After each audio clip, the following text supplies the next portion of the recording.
O programa Entrevistas que você vai assistir a seguir com Mariana Mota, coordenadora de políticas públicas do Greenpeace, foi gravado no dia 12 de maio. De lá para cá, a Câmara Federal aprovou, numa madrugada, o projeto de lei do licenciamento ambiental, que abre mais uma via para a flexibilização de normas para licenciar grandes obras de determinados setores que atendem a interesses econômicos dos latifúndios e do agronegócio. Ainda vai para análise do Senado, mas passa boi, passa moiada. Na quarta-feira, a Polícia Federal desencadeou uma operação que tinha como alvos o ministro do Meio Ambiente, Ricardo Salles, e o presidente do IBAMA, Eduardo Bilho. Busca e apreensão para investigar a exportação ilegal de madeiras para os Estados Unidos e países da Europa. E assim nós vamos. Na lei da selva, um dia é da presa, outro do predador. Importante é resistir para manter o que nos faz vivos. Este programa tem apoio cultural da CNM, Confederação Nacional dos Metalúrgicos.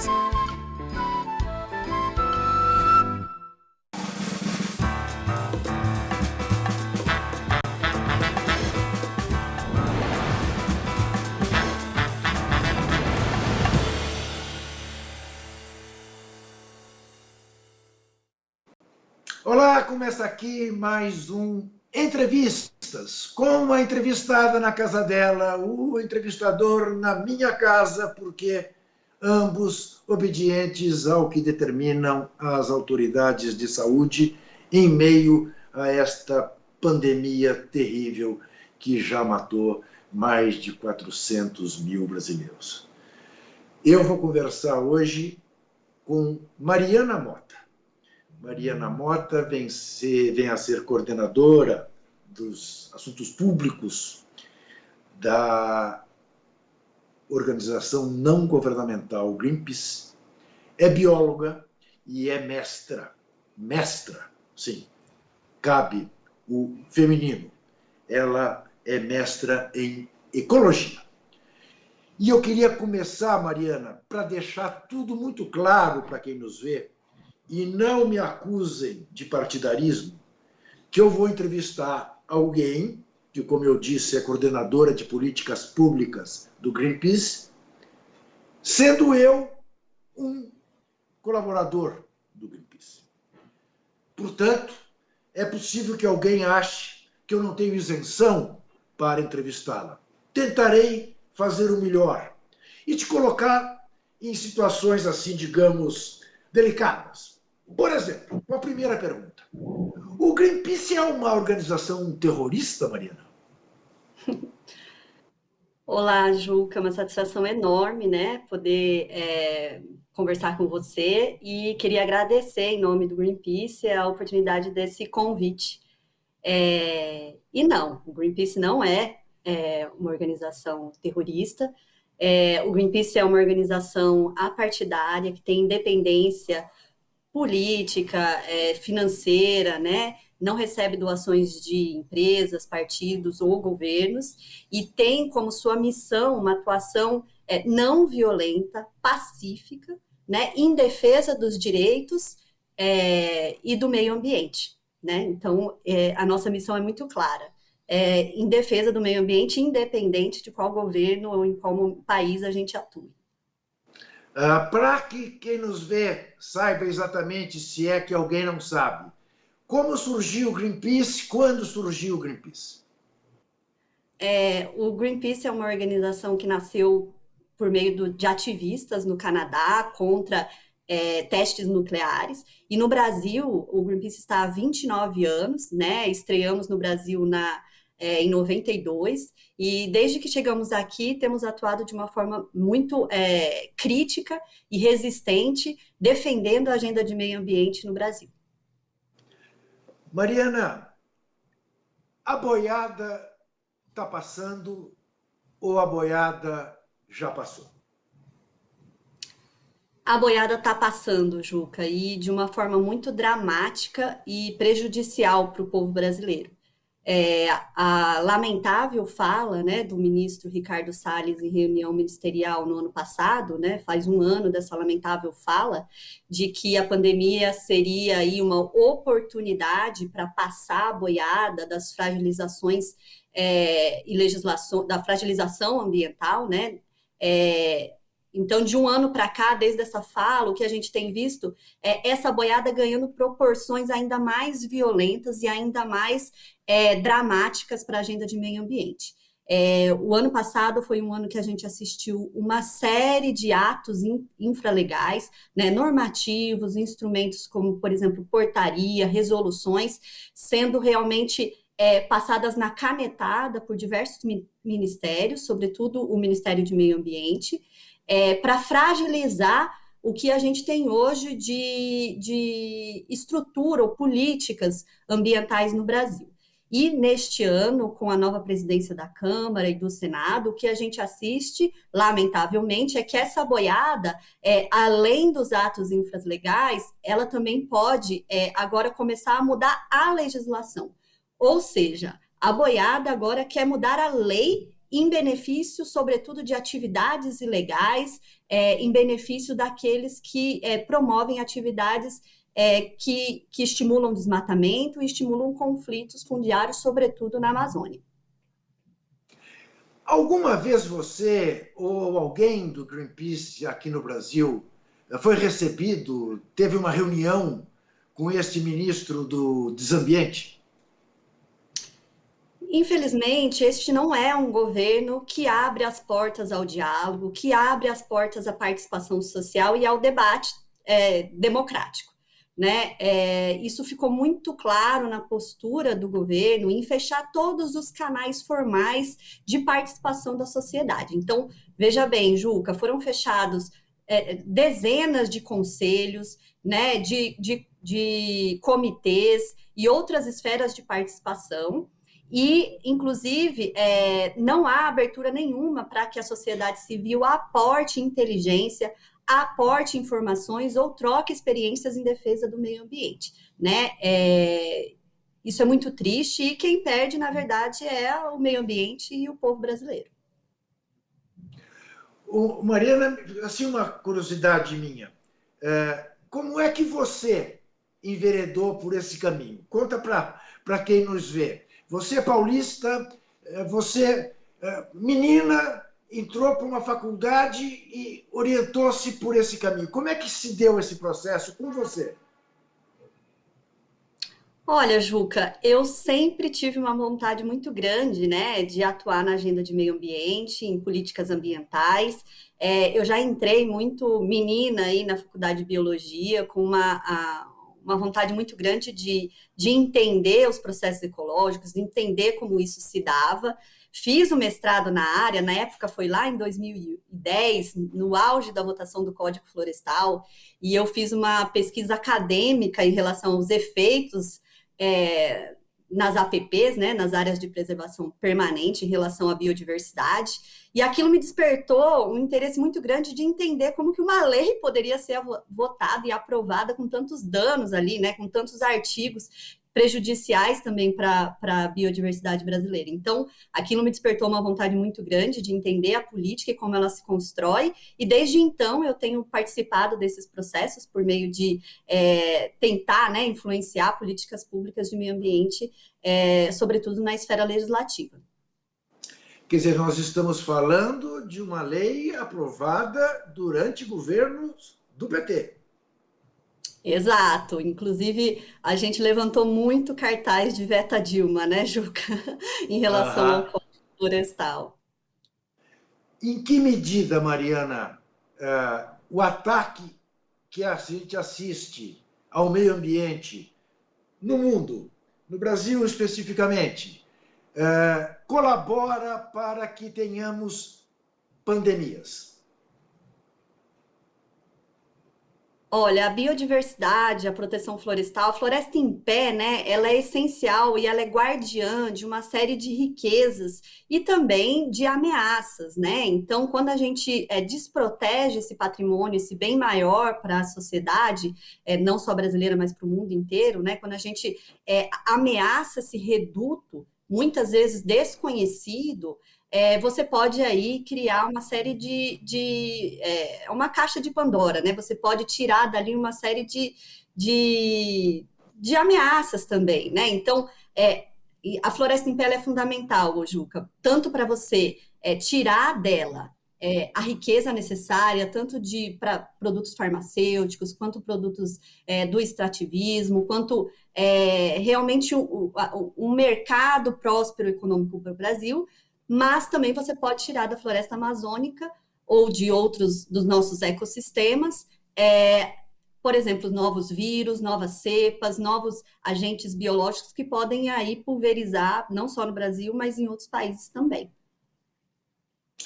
Como é que você vê essa polêmica em torno de se a Covid-19 é fruto da natureza, veio dos morcegos, ou foi uma coisa que escapou dentro de um laboratório, é um vírus criado? Como é que você olha para essa discussão, Mariana? Vírus como o da Covid, eles se originam, né? Eles tendem a se originar de animais, né? Assim como foi neste caso, dos morcegos. Eu acredito que é isso, né? A ciência mostra isso e a gente já precisa, com todas as forças, acreditar no que os dados científicos nos mostram. A ciência é justamente quem orienta decisões, políticas públicas, né? Orienta os governos para, inclusive, resolver os problemas que estão postos. Então, se a ciência está dizendo que o vírus se originou de animais, a gente tem que seguir a orientação do que a ciência mostra. Mariana, a coisa que mais me angustia, a gente está vendo uma porção de retrocessos no Brasil. Retrocessos na legislação, retrocessos nas atitudes, retrocessos no modelo de governo. Mas a gente sabe que alguns desses retrocessos, num governo democrático, poderão ser cancelados e, por mais que tenham causado prejuízos, a gente recupera de um ponto anterior ao que estávamos, mas recupera. Na questão da natureza, certas coisas não têm volta, tem? A gente vê as canetadas aí da boiada causando um efeito muito prejudicial diretamente nos territórios. Quando você, por exemplo, reduz uma área de conservação, uma unidade, né, de conservação, uma área protegida, por ato normativo, qualquer flexibilização que possa se dar.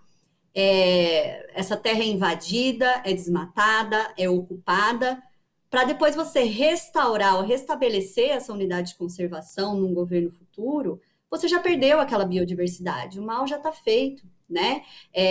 Floresta no chão e prejuízo, no momento como que a gente está de enfrentamento e mudanças climáticas, um prejuízo enorme.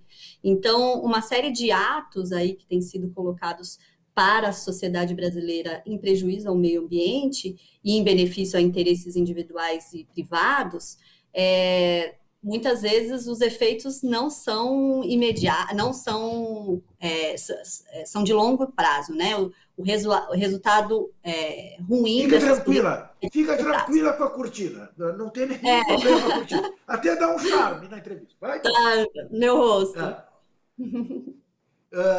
Olha aqui, você vai responder agora, te peço, a uma pergunta da jornalista da Rádio Brasil Atual, Marilu Cabanhas. Olá, Mariana. Bom, primeiro eu quero te dizer que eu sou fã do Greenpeace e parabéns pelo trabalho que vocês desenvolvem. E quero te contar também que a professora e pesquisadora do Departamento de Geografia da USP, a Larissa Mias Bombardi, que é nossa colunista aqui na Rádio Brasil Atual e na TVT, ela apresentou nessa semana no Parlamento Europeu uma nova pesquisa, o Atlas Geografia das Assimetrias, o Círculo do Veneno e Colonialismo Molecular nas Relações Comerciais entre o Mercosul e a União Europeia. E esse novo Atlas, ele é apresentado quando se discute o tratado comercial entre o Mercosul e a União Europeia, onde a gente sabe que países sul-americanos exportam commodities e os europeus vendem produtos de alto valor agregado. O seu novo Atlas fala justamente do aprofundamento das assimetrias entre os países desses dois blocos. E a realidade é que empresas da União Europeia, produtoras de agrotóxicos, vendem venenos que estão proibidos lá e vendem para a gente aqui no Mercosul como se fôssemos sub-humanos. Foi essa expressão, inclusive, que a Larissa mesmo Bombardi utilizou.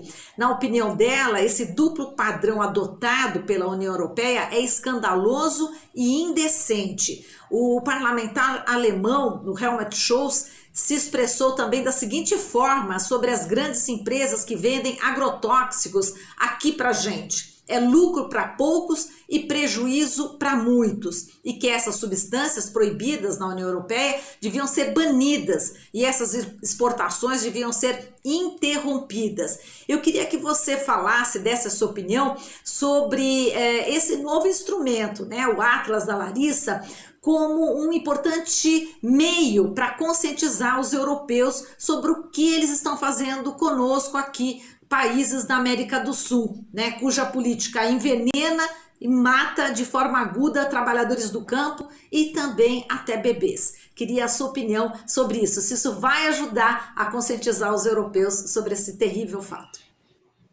Obrigada pela pergunta e, com certeza, a informação neste momento, né, que o acordo Mercosul e União Europeia está sendo desenhado, é muito relevante que todas as informações necessárias e possíveis cheguem aos interlocutores, aos tomadores de decisão que estão fazendo aí as conversas e os tratados em relação a este acordo. O que a gente vê de uma forma muito clara é que a forma que está hoje, este acordo ele não beneficia nenhum dos países que estão aí dos dois lados do Atlântico, né? Ele é ruim para todo mundo. O Brasil continua aí neste modelo como um país exportador de commodities e a União Europeia promovendo um tipo de mercado que é destrutivo para o Brasil, que não coloca o meio ambiente nem as pessoas em primeiro lugar, né? Um tipo de mercado que já nasce velho nesse momento, que o mundo precisa, na verdade, ir para frente, pensar no meio ambiente e nas pessoas. Sobretudo em relação à questão dos agrotóxicos e o Atlas, o estudo da Larissa, ele vem num momento muito importante, porque é o seguinte, né, Juca? Os europeus não querem o veneno no prato dos seus filhos, mas os brasileiros, os filhos dos brasileiros podem comer esses alimentos com veneno. Isso é muito grave, porque a questão dos agrotóxicos, elas refletem no prato da população, né? Na mesa do dia a dia de todo mundo. E a gente sabe muito bem os efeitos nefastos que o uso de agrotóxicos causam, não só para o meio ambiente, mas para a saúde das pessoas também. Então, aquilo que é velho lá, que não se usa lá, querem depositar ou descartar aqui no Brasil, isso é muito grave. Então, é muito importante que isso seja denunciado e alertado, sobretudo porque nós estamos agora no momento, passando a boiada, que o Ministério da Agricultura tem liberado centenas de registros de agrotóxicos, né? Nos últimos 2 anos, isso tem ultrapassado todos os recordes de governos anteriores, e eles têm a intenção de que essa flexibilização no registro de agrotóxicos seja garantido também em lei. Então, eles têm um projeto de lei no Congresso, que está aí para ser votado em plenário, que é apelidado, inclusive, de PL do veneno, que é um projeto que visa aí manter ou legitimar uma flexibilização veloz e agressiva do uso de agrotóxicos do país, sobretudo desses que são proibidos lá na Europa, viu? Muito bem. Mariana, vamos fazer um rapidíssimo intervalo. Voltaremos em seguida com o segundo bloco deste Entrevistas. Até já.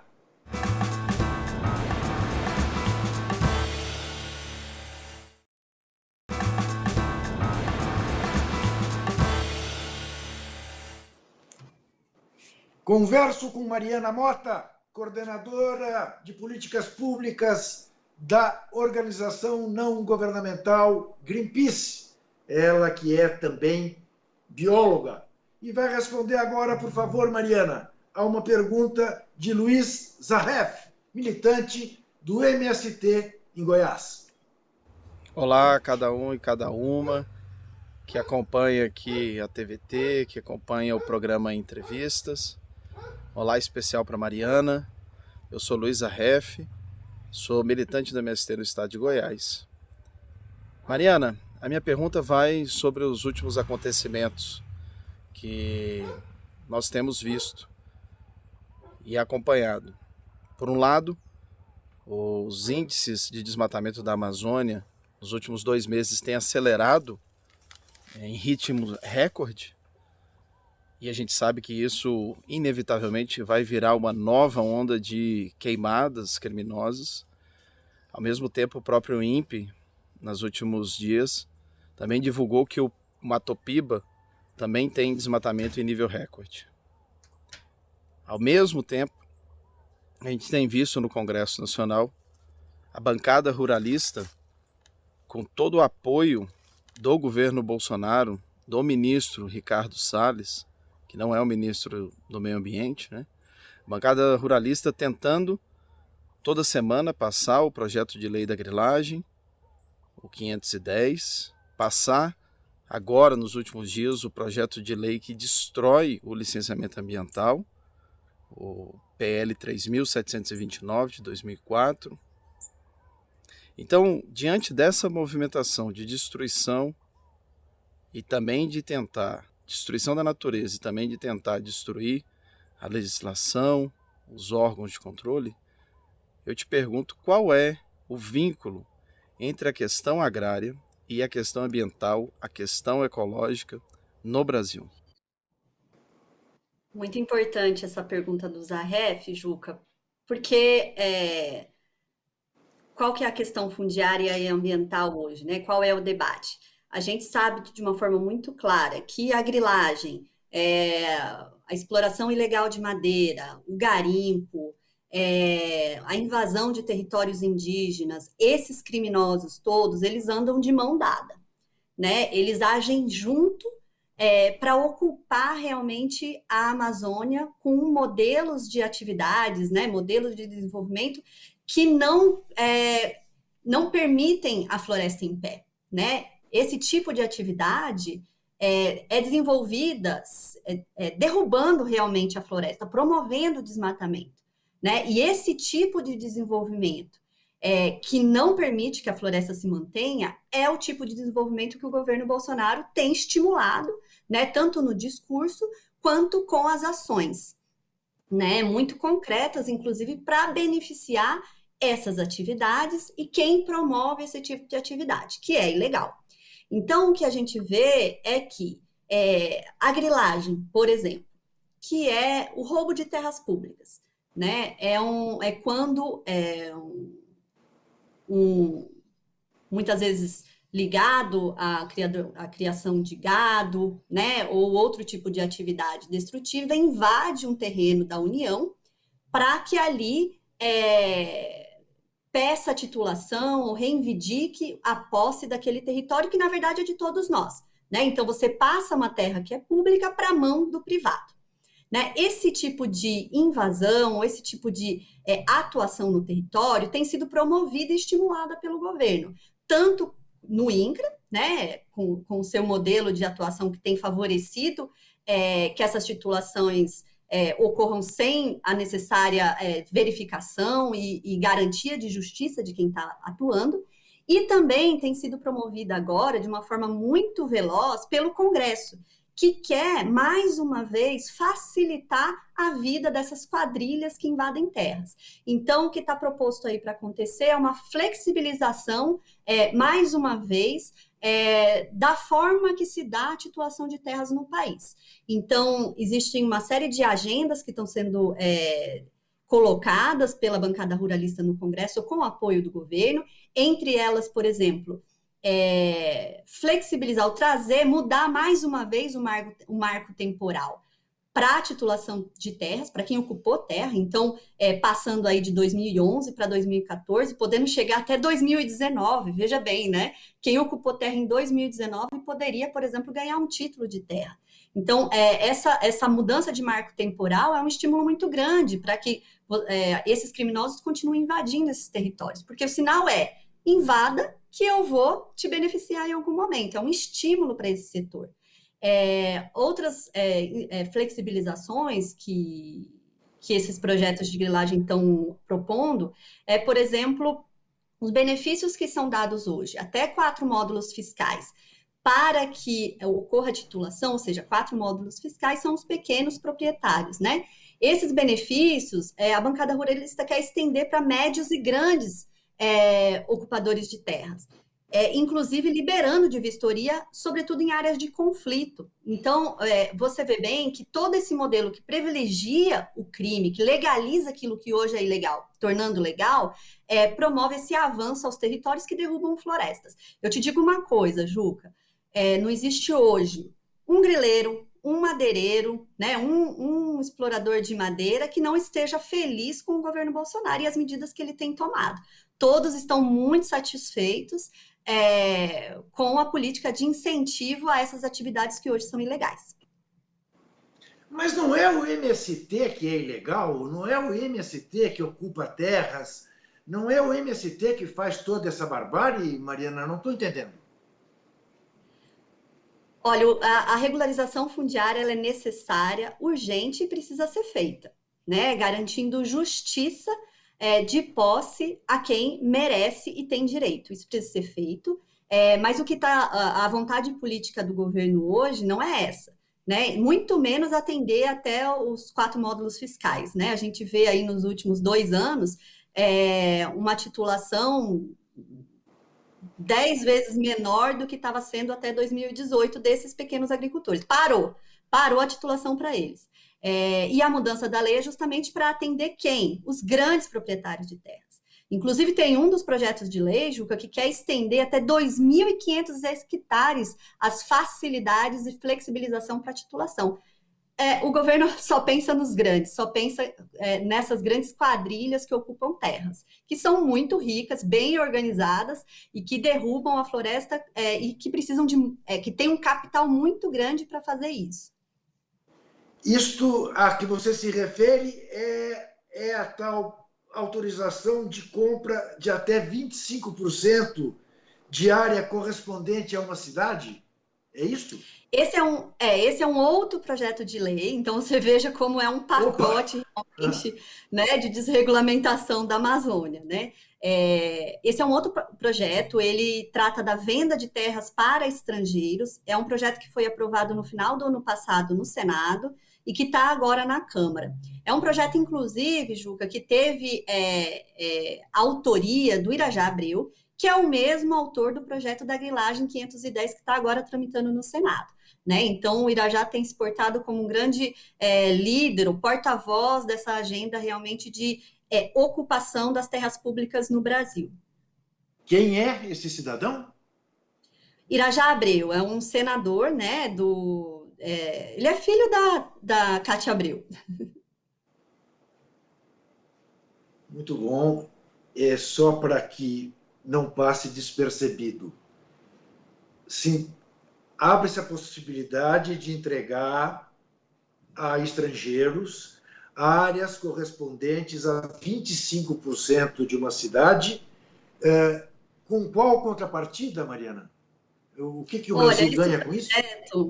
Não, esse projeto, na verdade, ele é bem grave, ele fere de morte a soberania brasileira, né? Ele, além dessa questão até 25% dos municípios, tem uma série de outros instrumentos para facilitação da venda para o capital estrangeiro, então, por meio de empresas com capital estrangeiro que não sejam brasileiras, então isso também pode cair na mão de grandes corporações, grandes multinacionais para compra de terras no Brasil. Né, ferindo, sobretudo, a capacidade do Brasil de produzir seu próprio alimento, de ter sua própria independência, o controle do que vai ser produzido nas terras brasileiras, prejudicando, inclusive, o que vai estar no nosso prato, a nossa alimentação, né? Porque essa venda de terras a estrangeiros tem um foco muito claro da venda de commodities, né, para exportação. E quando você perde o controle nacional do que é produzido no seu próprio território, você ameaça, inclusive, a sua alimentação, a sua capacidade de manter a segurança alimentar do brasileiro. Mariana, eu sei que não é exatamente a sua especialidade, mas eu não posso deixar de te perguntar a sua opinião a respeito, porque eu ouço essas coisas, fico estarrecido quando eu penso que nós estamos sob um governo altamente militarizado, talvez em certos aspectos mais militarizado do que durante a ditadura. E se há uma coisa que sempre caracterizou as Forças Armadas brasileiras, foi um espírito nacionalista. Os generais estão vendo isso tudo passivamente. Há algum contato de ambientalistas com as altas patentes que mostrem: escuta, gente, olha o que nós estamos fazendo, estamos entregando o Brasil? Pois é, os militares, né, até encabeçados pelo Conselho da Amazônia, com o vice-presidente Mourão, dentro dessa frente de combate ao desmatamento na Amazônia, se mostrou, inclusive, muito um custo-benefício baixíssimo, né? Os militares se arriscaram a tentar enfrentar o desmatamento e quebraram a cara, porque gastaram muito dinheiro. De 2009 a 2020, o gasto dos militares na Amazônia, na Operação Brasil Verde 1 e 2, foi na ordem de 1 bilhão, e o desmatamento aumentou, né? Em 2019, um aumento de 29%, 2020, um aumento aí na ordem de 10%, e neste mês de abril, a gente já bate mais um recorde, né? A gente vem há 2 anos batendo recorde, e agora bate mais um recorde. O mês de abril mostrou 43% de aumento do desmatamento comparado ao mesmo abril do ano passado. E isso, no ano passado, os militares, né? Esses aumentos aconteceram com os militares lá na Amazônia. Então, se mostrou, obviamente, fracassada a tentativa de tomar o controle por parte dos militares. Inclusive, Juca, essa atuação militar na agenda ambiental, ela é importante. A gente sempre precisa de uma grande equipe unida contra o que é o crime ambiental. Mas o que se deu é que os militares, eles tiraram, na verdade, a autonomia do IBAMA, que é quem sabe operar com esse tipo de crime. Quem que tem a expertise, quem que tem a inteligência, quem que tem a experiência e também o dever legal de fazer proteção ambiental. Mas o que se deu é que os militares simplesmente atropelaram quem sabe fazer e fizeram mal, e gastaram muito dinheiro, né? É isso que se deu. Então, a experiência nesse sentido em relação aos militares tem sido bastante danosa para todos nós. Você se sente, às vezes, assim como alguém que estivesse enxugando gelo, Mariana? É complicado, é como se a gente estivesse construindo o fundo do poço, sabe? São várias frentes realmente de enfraquecimento, de desmantelamento da política ambiental brasileira, de todas as suas estruturas, orçamentos, equipes, inteligência, participação, controle social, governança, são várias frentes de desmonte, realmente. E agora a frente legislativa com mais força também para desregulamentar de uma vez por todas, né, no aspecto legal também. Então, realmente é muito desafiador, mas não há mal que não passe, né? Então, a atuação da sociedade civil nesse sentido, de atuar de uma forma muito crítica, muito resistente ao que tem acontecido ao longo desses últimos anos, é fundamental para a gente manter aquilo que é fundamental para a proteção ambiental no país. E é essa chama que move todo mundo que está nessa defesa e nessa resistência, né? De alguma maneira, você ou membros do Greenpeace convivem com ameaças desses poderosos do mundo, deste mundo clandestino, deste mundo criminoso, deste mundo bandido que ataca o meio ambiente? A sociedade civil, ela tem direito de ocupar os espaços democráticos e o Brasil é uma democracia que está ameaçada, né? Então, o que a gente tem visto de uma forma geral na sociedade civil, Juca, é uma série de intimidações a atores desta mesma sociedade, né? Que o governo, na verdade, enxerga como inimigos, né? E não quer construir pontes de diálogo, né, para um mundo mais justo, e, na verdade, enxerga as vozes dissoantes como inimigos. a gente vê aí parceiros ambientalistas, indígenas, representantes, líderes indígenas e outros líderes, né, da agenda socioambiental brasileira, recebendo intimidações de toda a espécie. Isso é muito preocupante e, na verdade, precisa ser combatida e repudiada necessariamente em defesa daquilo que é mais caro para todos nós, a democracia. Sem democracia não tem como proteger o meio ambiente, não tem como defender as nossas vidas, e a gente precisa garantir que o espaço democrático seja mantido. Mariana, eu vou te fazer uma pergunta cuja resposta eu sei, mas eu quero ouvir de você, para que você, uma especialista, informe quem nos vê. A reforma agrária é uma medida capitalista ou é uma medida comunista que bota em risco o direito à propriedade? Sem títulos, a reforma agrária é uma medida necessária, urgente. Né? A distribuição de terra no país ela precisa ser feita, e ela precisa ser feita com justiça. Assim como a reforma agrária, é preciso ser feita a demarcação dos territórios indígenas, é preciso ser destinado territórios, áreas públicas não destinadas para a unidade de conservação, né? Você precisa planejar o território brasileiro e impedir que ele seja ocupado de forma violenta por aqueles que têm poder, né? Então, todas essas medidas realmente vão garantir justiça. É isso que está precisando no país, justiça. Nós vamos fazer mais um brevíssimo intervalo e voltaremos em seguida. Até já.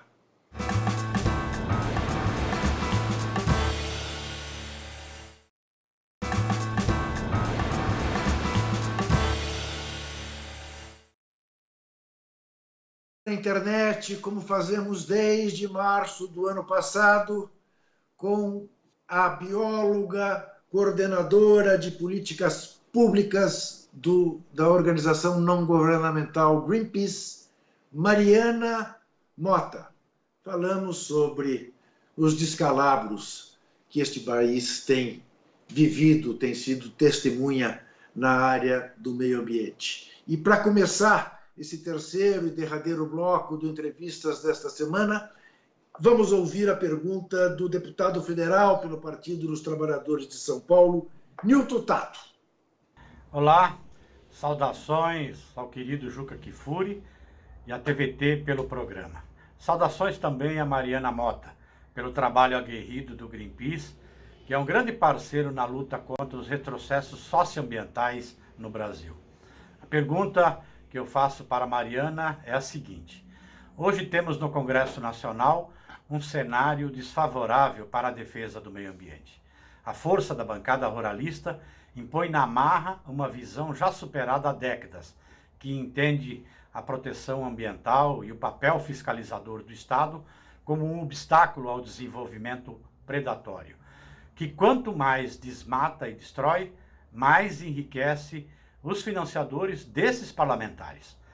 Como conseguir ampliar a força e a mobilização da sociedade civil, especialmente aqueles que não são organizados em movimentos ambientalistas, mas que entendem a gravidade do momento, para que possamos criar pressão e incidência e impedir esses retrocessos?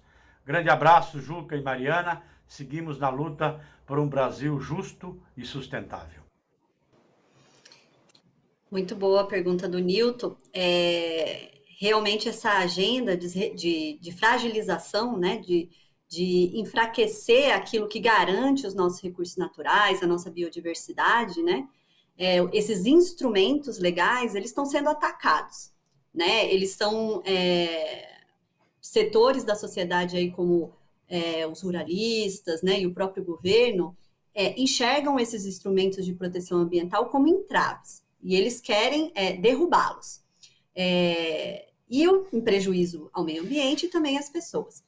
Então, eles querem fazer isso de forma aproveitando a pandemia, e aí é uma boiada muito clara, aproveitando esse cenário de caos, de crise de saúde, né, crise sanitária, para avançar com essa agenda de uma forma muito veloz, sobretudo no Congresso. e eles se aproveitam do drama que o brasileiro vive, em meio a milhares de mortes diárias, para tentar fazer isso da forma mais antidemocrática possível. Então, o que a gente tem visto são os instrumentos dentro do legislativo que poderiam barrar esse tipo de agenda destrutiva sendo fragilizados.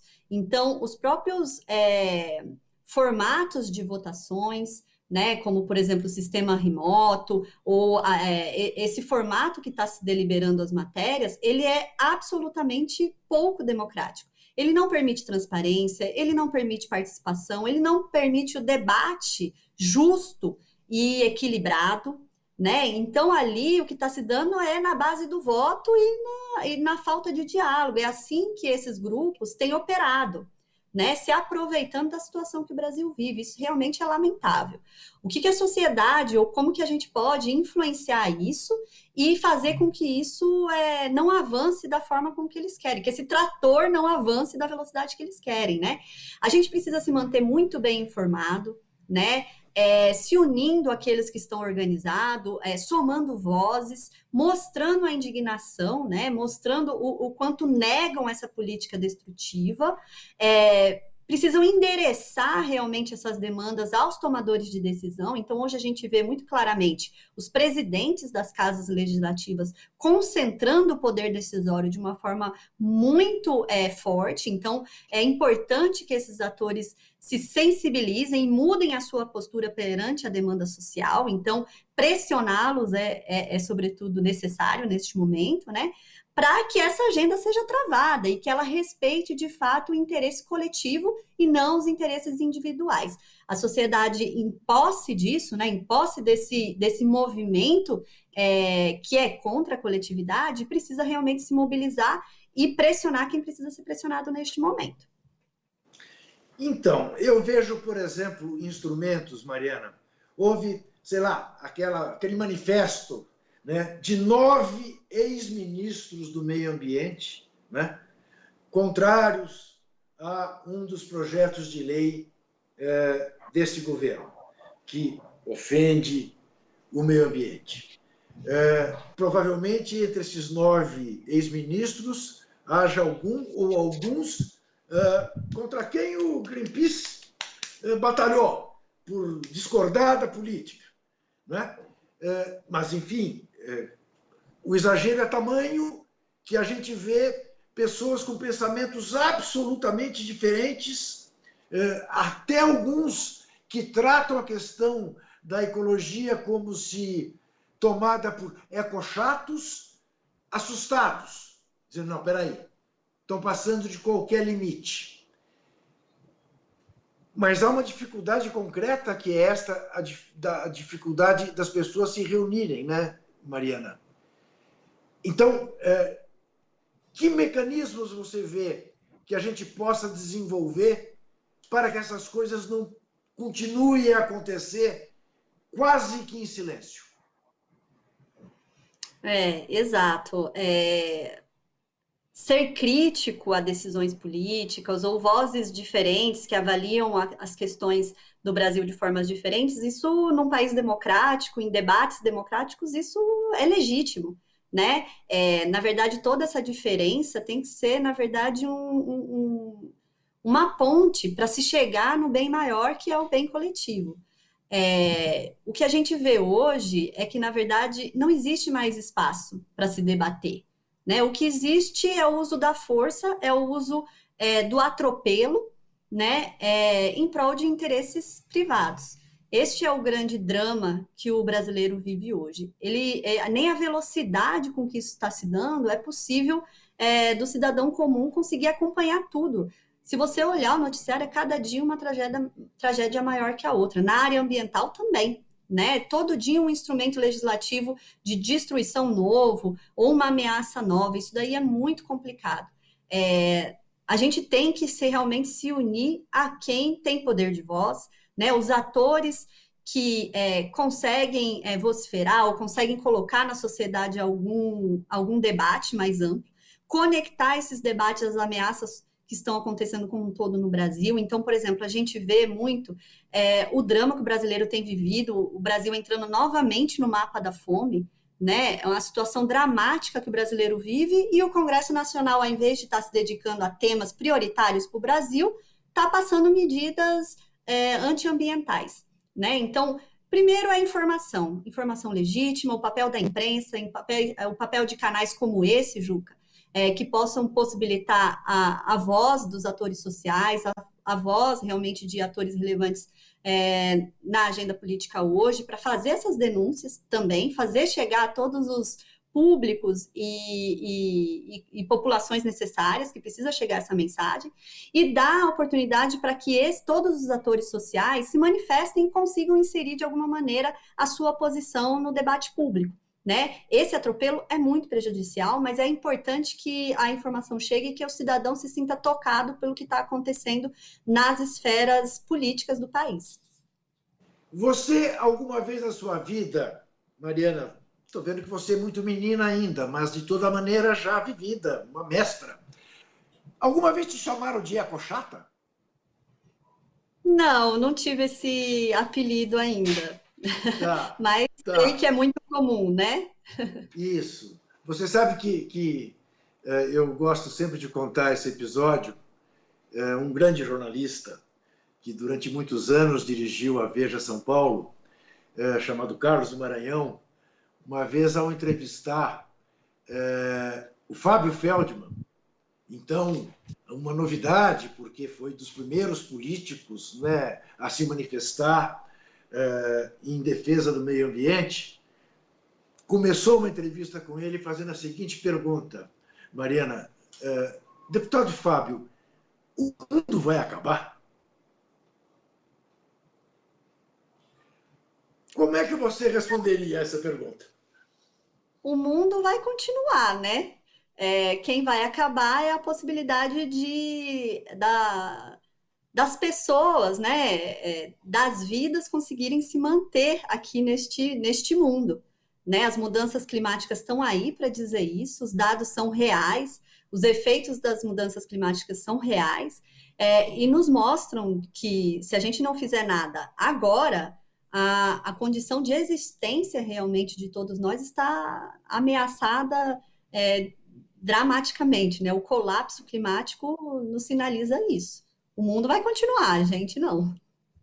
Então, Mariana, como é que você observa? Há uma coisa que hoje me dá muita esperança, que é ver a garotada olhando para o meio ambiente de uma forma muito diferente do que eu olhava quando era criança, quando era adolescente, quando comecei a minha vida adulta, até tomar consciência das necessidades ambientais.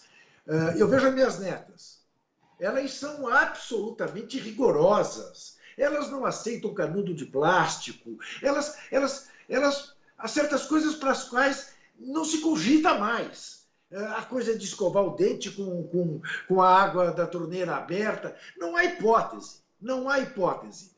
Você percebe isso também? Quer dizer, você vê que tem uma geração aí que surge preocupada com isso e que vai cobrar do velho político que não atender a essas necessidades?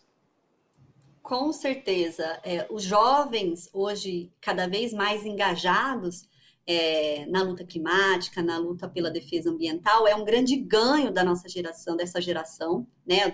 É um grande ganho atual. O quanto eles são organizados, inclusive, né, para fazerem a sua voz valer. Essa voz que eu estava falando agora há pouco, né, como fazer valer essa voz. Os jovens, eles são, na verdade, eles têm muito a ensinar a todos nós, inclusive por uso de redes sociais, esses instrumentos tecnológicos que eles são tão hábeis, de conseguir produzir uma série de manifestações e declarações em prol daquilo que eles acreditam. O jovem, com certeza, é o futuro de todos nós, do futuro do mundo, né, do planeta, e a forma com que eles reivindicam as suas agendas, a forma que eles acreditam num mundo melhor, é muito importante e serve de exemplo para todos nós. Especificamente em relação à pandemia, Mariana, o que o Greenpeace tem feito, o que o Greenpeace tem podido fazer? O Greenpeace, assim como uma série de outras organizações da sociedade civil, tem priorizado o atendimento emergencial àqueles mais vulneráveis na pandemia, né? Inclusive, é uma obrigação de todos nós que podemos fazer algo emergencial, e também um dever de todos que deveriam estar fazendo isso, como os governos, né? Como o governo federal, inclusive, seguindo a ciência, seguindo os protocolos que o mundo inteiro segue. O Greenpeace, na pandemia, de forma emergencial, tem desenvolvido um projeto que chama Asas da Emergência, que tem levado materiais de higiene, materiais, por exemplo, máscaras, né? Alimentos, oxigênio, inclusive, né? A gente ajudou com outras organizações a produzir uma usina de oxigênio em Manaus. E a gente usa o nosso avião da organização para fazer essas entregas, fazer essa doação de alimentos e de todos esses utensílios, sobretudo para populações indígenas, de áreas muito distantes, que, por exemplo, seria muito difícil chegar a esses materiais por meio de carros ou por meio terrestre, né? Então, o avião é, sobretudo, muito necessário para fazer isso chegar e chegar rápido. Então, a gente tem se somado a outras organizações nesse sentido e tem sido bastante importante. Aliás, você falou de uma coisa que me lembrou uma outra que eu já deveria ter dito aqui e não disse. Há uma belíssima campanha que você acessa pela internet simplesmente botando as seguintes palavras: tem fome? Dá de comer. Que está arrecadando muitos recursos para exatamente atacar a esta questão das pessoas que estão com fome. E nós, que podemos, temos de dar de comer. E eu queria, para terminar por hoje a nossa conversa, Mariana, exatamente tocar nisso.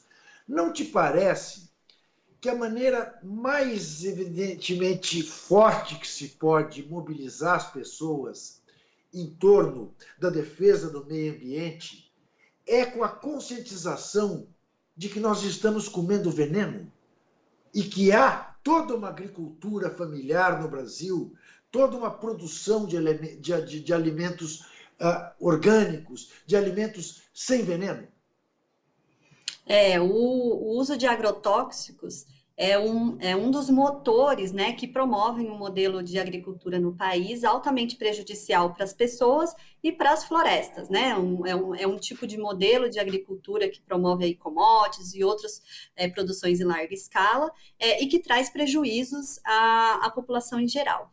E, realmente, Juca, o agrotóxico, o veneno, é uma coisa que convive diariamente com todos nós, né? Tá na nossa mesa, tá no nosso prato, a gente se alimenta com esses venenos.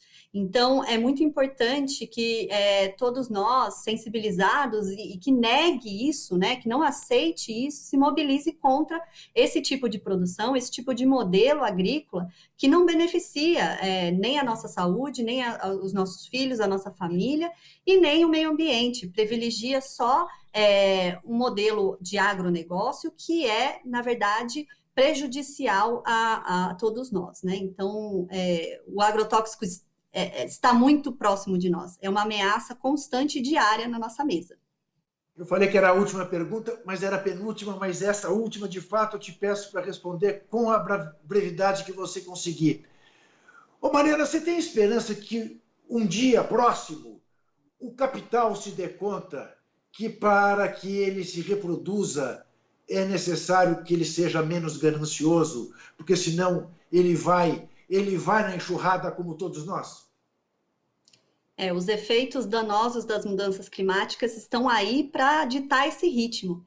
Ele já está acontecendo, a emergência já existe e todo esse capital ele vai ter que se render à realidade, que é uma economia de menos carbono e que respeite as pessoas e o meio ambiente. Mariana Mota, muitíssimo obrigado por essa conversa. Nos veremos mais vezes, certamente.